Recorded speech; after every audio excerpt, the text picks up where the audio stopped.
آنا فرتکم علی الحوض، میں پہلے اس لیے جا رہا ہوں کہ حوض کوثر کے پیالے بھر بھر کے تمہارے لیے رکھ دوں۔ امت جب تھکی ہوئی جائے گی، پیاس کی ماری ہوئی جائے گی، تو اپنے ہاتھوں سے جام کوثر،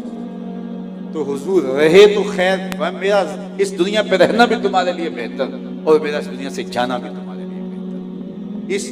ہمارے آنے سے قبل ہمارے لیے حضور نے دعائیں کی، اور حضور علیہ السلام ہمارے لیے پہلے تشریف لے جا کر کے وہاں ہمارے لیے اہتمام اور انتظام فرما رہے ہیں۔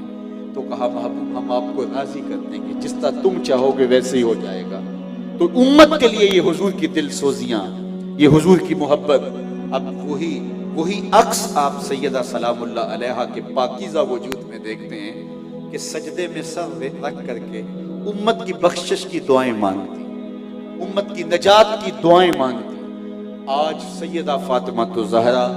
سلام اللہ علیہا کی سیرت پر منعقدہ اس سالانہ ختم پاک کی مجلس میں، جس میں بلا شبہ ہزاروں لوگ اس مسجد کے اطراف میں، جنازگاہ میں، اور جو ہے وہ ہال اور دیگر جگہوں پر جتنے لوگ اور سڑکوں پر موجود ہیں، جو منظر میں گزرتے ہوئے دیکھ کے آیا ہوں اور جو بتایا جا رہا ہے، آج کی اس مجلس میں سیدہ سلام اللہ علیہا کی روح کو خراج پیش کرنے کے لیے یہ سارے عزم کریں کہ ہم حضور کی امت بننے کی کوشش کریں گے، حقیقی معنی میں جو امت ہے، اور جو امت رسول صلی اللہ علیہ وآلہ وسلم ہے، اس کے لیے ہمارے دل کے اندر نرمی، گداس اور محبت کا جوہر جو ہے وہ اس طرح پرورش پاتا رہے گا کہ ایک امت مسلمہ کا فرد دنیا کے کسی کونے کے اندر بھی دکھ میں مبتلا ہو تو اس کی کسک ہم محسوس کریں گے۔ اخوت اس کو کہتے ہیں، چبھے کانٹا جو کابل میں تو دلی کا ہر پیر و جواں بےتاب ہو جائے۔ اقبال نے تو وہ آنکھ کی مثال دی ہے نا، مبتلائے درد ہو کوئی عضو روتی ہے آنکھ، کس قدر ہم درد سارے جسم کی ہوتی ہے آنکھ، جسم کے کسی بھی حصے کو تکلیف ہو تو آنکھ آنسو ٹپکاتی ہے۔ تو ہم پوری امت کے لیے، میرے حضور نے امت کو ایک دیوار کی مانند قرار دیا،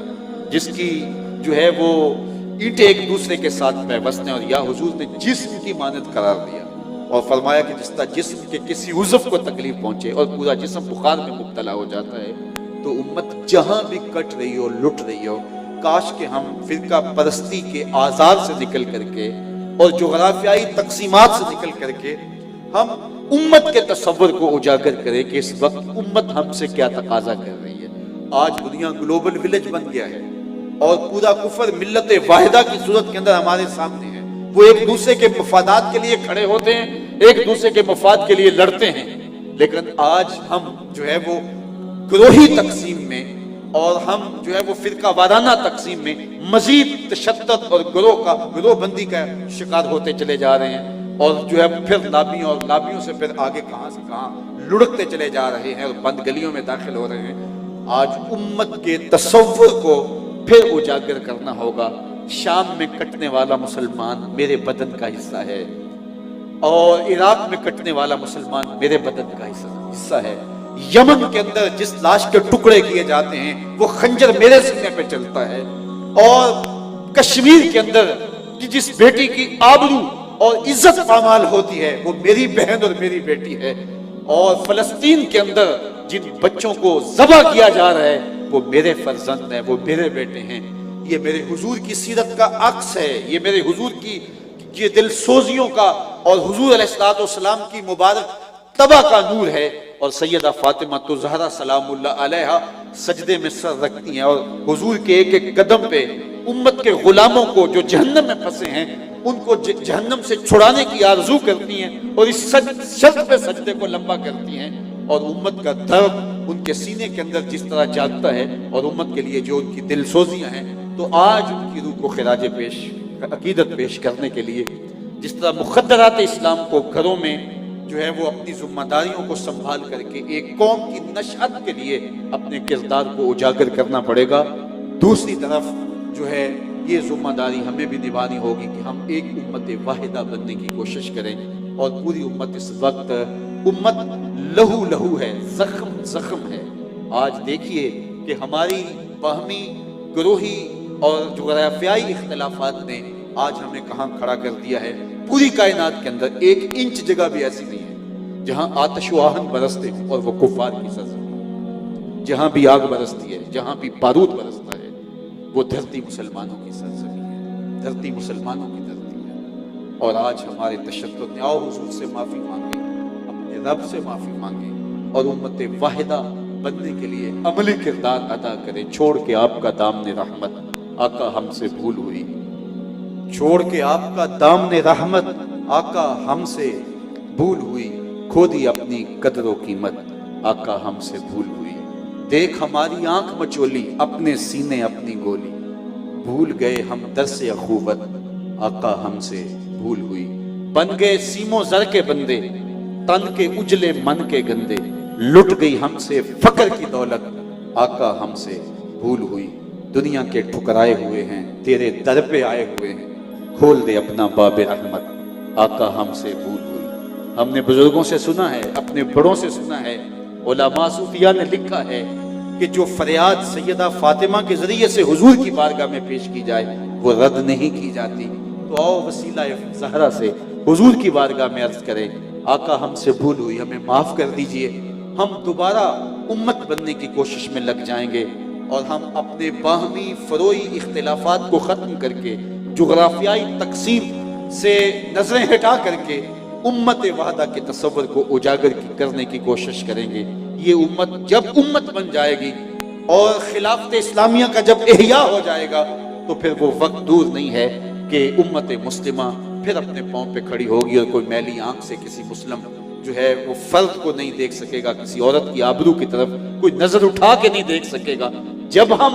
خلافت کے نور سے مالا مال تھے اور جب وحدت کے اجالے جو ہے وہ ہمیں روشنیاں دیتے تھے اور جینے کے راستے دکھاتے تھے، تو اس وقت اگر ایک بیٹی بھی مدد کے لیے پکارتی تھی تو دیبل کے ساحل پہ ہمارے قافلے پہنچتے تھے اور محمد بن قاسم جو ہے وہ مدد کو پہنچتا تھا۔ اور آج کتنی بیٹیاں اغیار کے نغموں میں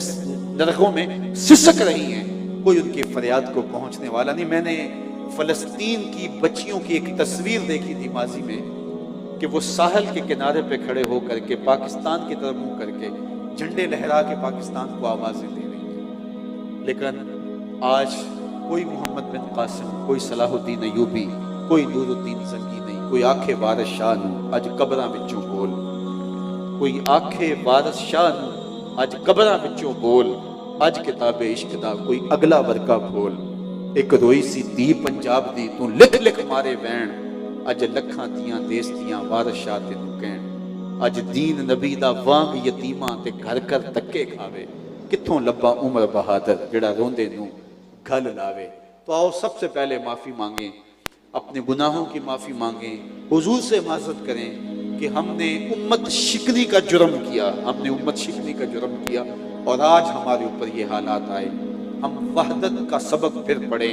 اور صداقت اور دیانت کے جب درس ہم پڑھ جائیں گے تو دنیا کی امامت کی ذمہ داریاں ہمارے کندھوں پہ ڈالی جائیں گی، اور اگر ہم نے وہ سبق نہ پڑھے تو وہ ذمہ داریاں ہمیں کبھی نہیں دی جائیں گی۔ ہم بھیڑ بکریوں کی طرح ذبح ہوتے رہیں گے اور ذبح ہو رہے ہیں۔ تو ہم اپنے گناہوں کو اور اپنی کوتاہیوں کو تسلیم بھی کریں اور اس کی معافی بھی مانگیں۔ آپ کو شاید پنجابی سمجھ نہ آتی ہو تو پنجابی کے ایک شاعر نے اپنے دکھڑے کو بارگاہ رسالت باب میں بڑے دردمندانہ لہجے میں پیش کیا کہ حضور معافی، حضور معافی، حضور معافی، حضور معافی، تساں سی ڈکیا جنہ کماں تھی، حضور جی میں کر گیا واں، گناہاں دی دل دل دے اندر گل میں تیکر اتر گیا واں، تہاڈے حکماں نو چھڈ کے آقا میں جیندہ کتھے ہاں مر گیا واں، حضور معافی، حضور معافی۔ تو ہم زندہ کب ہیں؟ ہم تو لاشیں ہیں، ہم زندہ نہیں رہے، ہم لاشیں ہیں جو اپنے کندھوں پہ خود اٹھائے پھر رہے ہیں۔ کسی دنیا کے کسی خطے میں ہماری توقیر نہیں، ہماری کوئی عزت نہیں ہے۔ کیا مسلمان یوں ہوا کرتے تھے؟ کیا مسلمان کی یہ آبرو ہوا کرتی تھی؟ تو جب ہم اپنے اسلاف سے رشتہ توڑ لیں گے اور ان کی تعلیمات سے رخ موڑ لیں گے تو پھر وہی ہوگا جو ہمارے ساتھ ہو رہا ہے۔ تو آئیے آج سیدہ سلام اللہ علیہا، سیدہ زہرا سلام اللہ علیہا کے یوم سعید کے موقع پر